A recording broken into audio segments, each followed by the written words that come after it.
మామూలుగా ఆమెకు 100 సార్లు చెప్పింటా నేను. 100 సార్లు చెప్పిన పోమ్మా పొమ్మంటే పోరు అని పోన్నారంటే పోతబ్బా పోవాలా జనవరిలో ఫిబ్రవరిలో పోవాలా నాకు ఆరోగ్యం బాలేదు పోయి చూసుకోవాలంగా అది ఇది చేయలేను అంటానేది. నువ్వు చెప్పేదిలే పాడులే నువ్వు అట్నే అని చేస్తావని అంటే భయపడి చేస్తాను. ఇది కోటలతో మాట్లాడాలంటే భయము.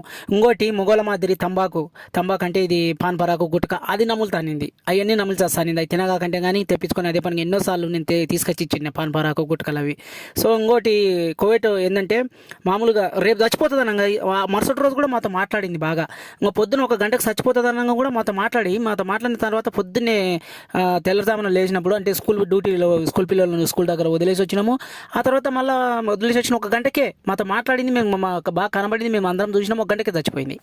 సో ఈ విధంగా కోవిడ్ ఇళ్లలో పనిచేసే పని మనుషులు ఎవరైనా సరే మీరు కూడా కొంచెము హెల్త్ బాగాలేనప్పుడు 30-40 ఏళ్ళు పైబడిన వాళ్ళు అక్కలు చెల్లెల అమ్మలు ఎవరైనా సరే కోవిడ్ వాళ్ళకు మొలాద లేకుండా మామతో బాబుతో మాట్లాడుకొని ఇంటికి పోండి.